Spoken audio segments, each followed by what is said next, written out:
Masih banyak orang mengerti bahwa bumi yang kita injak itu adalah masjid.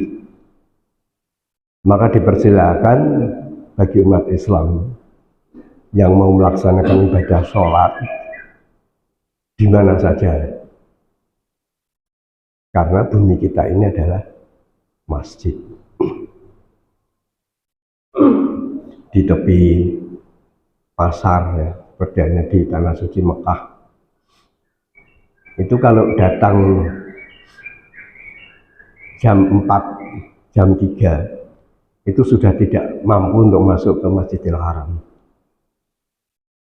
Mesti kita sholat di tepi-tepi toko yang berada di lingkungan masjid. Jadi dengan adanya bumi yang kita injak itu masjid, ini mengingatkan kepada kita sebetulnya tanggung jawab kita diserai oleh Allah sebagai khalifah itu tidak main-main gitu. Ya. Karena sebagai khalifah yang tadi sudah kami sampaikan bahwa anak yang baru lahir itu dalam keadaan fitrah Allah, maka kita lengah sebetulnya dalam perjalanan setiap hari. Anak-anak kita itu menantikan orang tua itu sebagai kebanggaan. Banyak orang tua yang tidak terasa sibuk dengan pekerjaannya, sibuk dengan segala kegiatan organisasinya, baik itu lembaga sosial maupun politik. Mereka itu tidak ingat bahwa masing-masing hamba Allah itu mendapatkan sampilan sebagai pemimpin. Minimal memimpin dirinya sendiri. Jangan sekali-kali memimpin orang lain sebelum mampu untuk memimpin dirinya sendiri. Maka Rasulullah membisikkan pada telinga para sahabat, jangan sekali-kali engkau ditunjuk sebagai khalifah, kamu tidak siap. Begitu juga orang tua. Tidak ada seorang anak itu tidak mengharapkan orang tuanya itu sebagai orang yang jitu, orang yang berlabel, orang yang mempunyai harga di tengah-tengah masyarakat ataupun di tengah-tengah berkecamuknya perjalanan perjuangan bangsa. Anak itu bangga, ayahandanya itu tamunya silih berganti. Mesti tanya, siapa Pak itu? Oh, itu mahasiswanya Bapak, karena dia dosen. Siapa Pak itu Pak? Oh, dia anak buahnya Bapak, karena dia polisi, mungkin tentara. Siapa Pak tadi Pak? Oh, itu warga masyarakat di sana, karena bapaknya RW, bapaknya RT. Hanya anak untuk mengungkap dirinya itu untuk menyampaikan, aku kepingin sekali bapak saya itu jitu. Akan tetapi di dalam perjalanan dia cara belajar, anak itu belajarnya tidak seperti kita menghadapi buku terus menekuni, tidak. Belajarnya dia sambil bermain. Kalau para bapak melihat kalau tarawih itu juga anak-anak jumpaitan, bukan berarti dia tidak memperhatikan kita. Memperhatikan kita, kita sholat dengan tenang, dengan baik. Cuma dia merekam saja, belum mampu untuk menyimpan. Karena mereka itu adalah anak-anak yang dalam perkembangan, di dalam ilmu jiwa begitu. Masih mempunyai perasaan kemeratu-ratu, ingin ditegur, ingin disapa, ingin disayang, ingin digandeng, bahkan ingin dikempit. Tapi dia tidak terungkap. Saya mau minta dikempit siapa? Bapak pun tidak ada di sini. Bapaknya malah tarwih di sana, boleh kiai-kiai di sana. Tapi anaknya tarwihnya malah di sini. Mestinya tidak begitu, ya kan? Nah, sehingga penghargaan Allah Subhanahu wa Ta'ala untuk menjadikan hambanya sebagai pemimpin itu ditanya. Tadi seperti hidayah yang kami sampaikan, ada otak, ada hati. Mampu atau tidak kita itu mengawinkan antara akal pikiran kita ini dengan hati kita. Coba para bapak dan ibu di rumah sedang bercekcok, sedang bertengkar karena sesuatu masalah yang sebetulnya sepele. Menjelang hari raya, di perjalanan puasa, ngecat, ibunya minta supaya abu-abu saja cat temboknya supaya adem, katanya gitu. Tapi bapaknya diberikan kuning, ibunya marah. Kan sepele itu sebenarnya, karena tidak ada kompromi. Seorang pemimpin itu harus suka kompromi, suka berkolaborasi, suka dia berinformasi dengan bawahannya. Ya. Nah, sehingga kalau hati dan pikiran kita ini belum menyatu, ya. Karena kalau sudah belum menyatu, tidak dapat menyatu, karena kedua-duanya, kami ambilkan contoh, maaf ini Bapak Ibu misalnya, tidak pernah mendengarkan tausiahnya Ustadz, Ustadzah, ataupun Kiai, ataupun Habib, kosong itu, kosong. Padahal Allah Subhanahu wa Ta'ala sudah menyampaikan dalam surat Al-Asr, wal asri, demi waktu Allah bersumpah kepada kita hamba-hamba kita ini. Innal insana lafi khusri. Manusia dalam keadaan rugi, serugi-ruginya. Illal ladzina amanu, kecuali orang beriman. Maka di dalam Al-Quran selalu Allah menyampaikannya, memanggil-manggil orang yang beriman. Karena iman ini adalah satu panjatan, fondasi yang akan meningkatkan kita itu untuk menuju kepada takwa. Makanya diperingatkan oleh Allah, hati-hati loh, setan itu adalah musuhmu yang nyata. Wah, kalau puasa itu kan setan itu kan dibelenggu. Allah sudah menyiapkan begitu. Tapi setan itu lebih pintar daripada kita. Bukan berarti seorang ulama setan tidak ada, ulamanya ada. Tahu persis Islam. Sejak zamannya Nabi Adam tuh dia sudah paham tentang Islam. Kita saja yang bodoh. Kalau tidak pintar, tidak pandai, nggak mungkin kita berada di dunia, masih tetap di surga ada.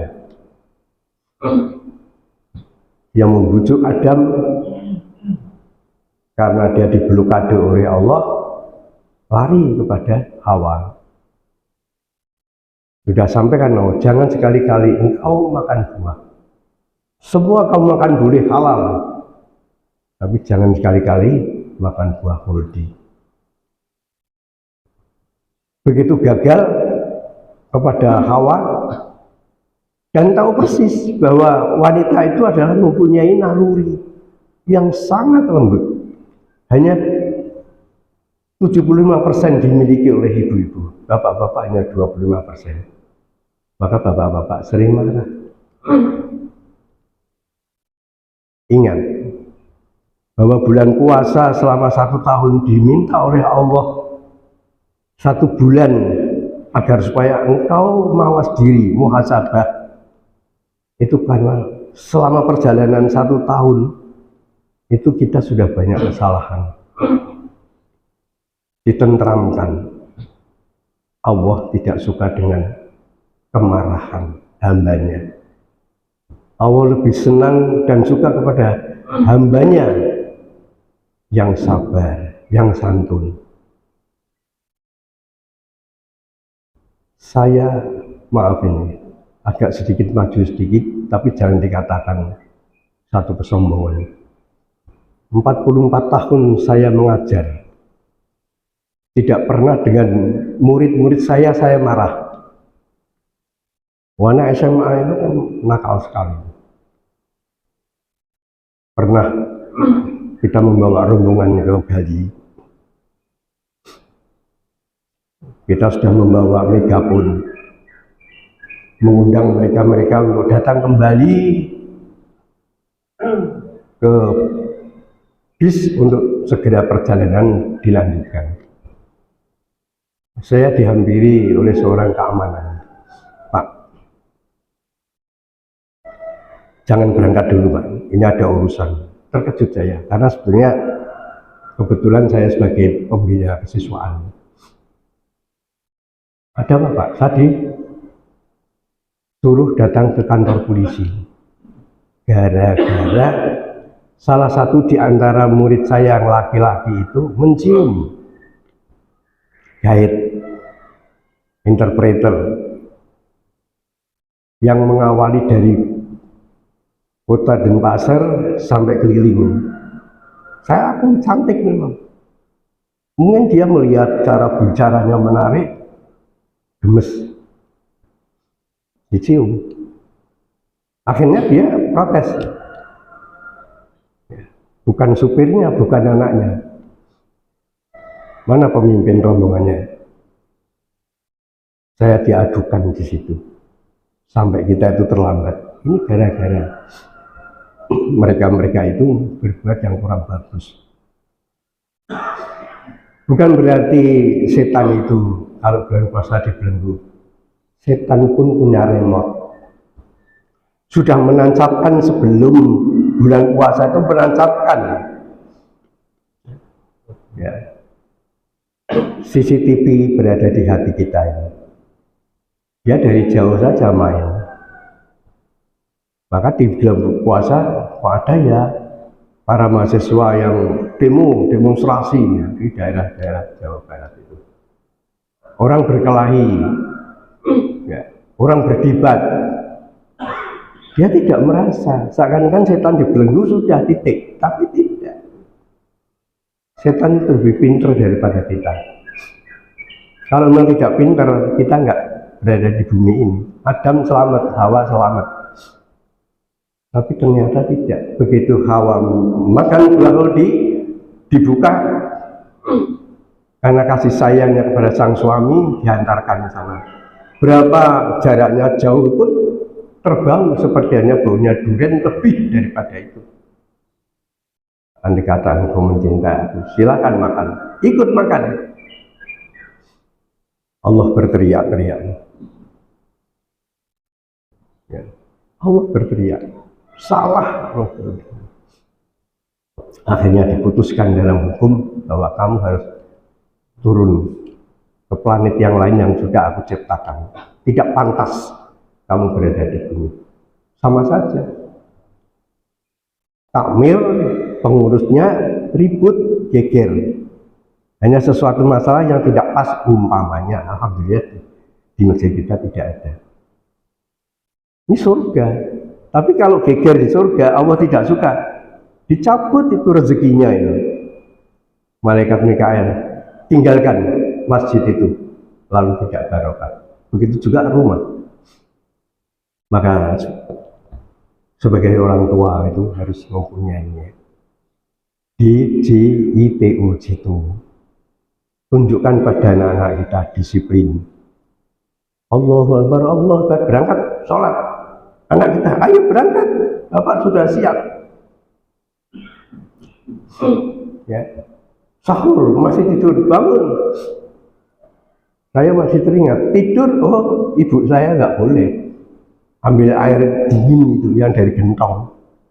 Tangannya itu dimasukkan gentong, muka saya diberikan usapan air dingin. Bangun saya.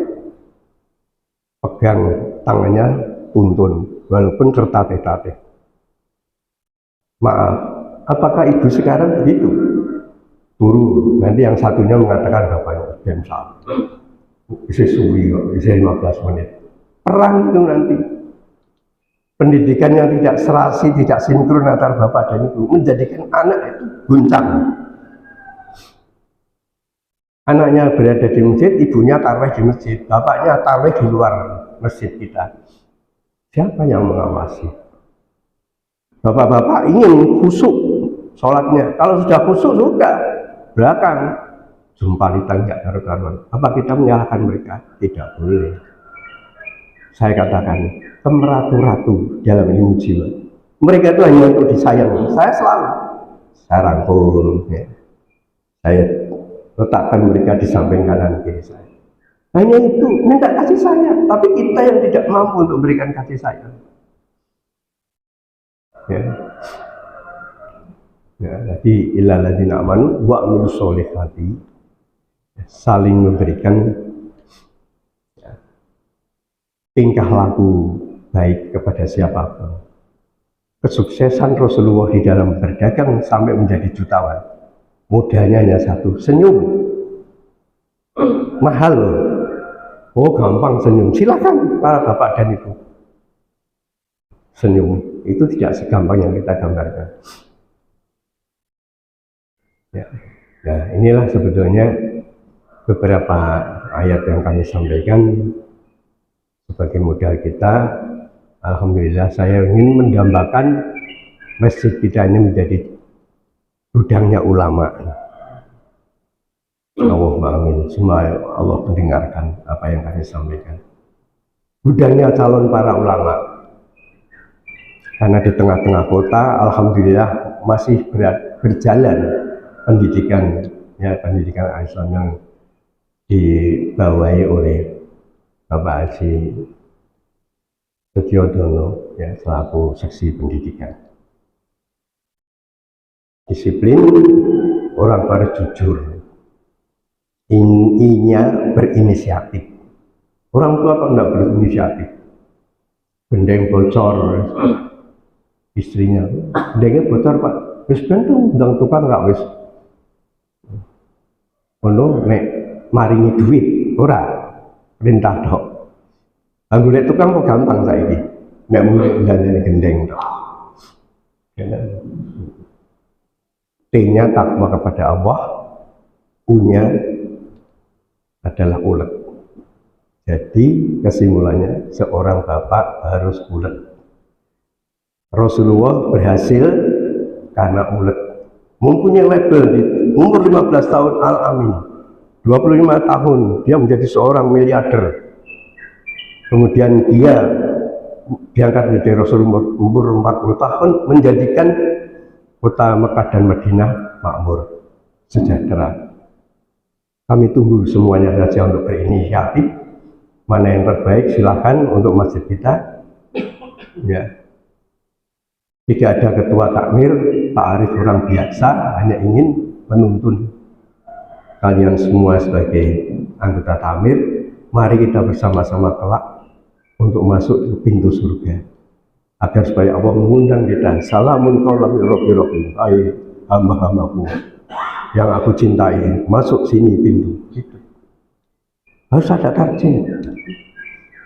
Tidak hanya sekedar dari rumah, nanti buka puasa makan bersama. Wah ini sudah pahala nih. Iya. Kamu mengatakan pahala itu apa? Kamu tahu pahala itu adalah di tangan Allah. Siksa itu di tangan Allah. Tidak bisa menentukan. Demikian saja yang dapat kami sampaikan, mudah-mudahan bermanfaat. Saya menggantikan Ustadz yang tidak rawuh. Ya. Nanti kalau ada yang jadi ketua takmir, ada Ustadz yang tidak rawuh tampil di sini. Kami beri contoh.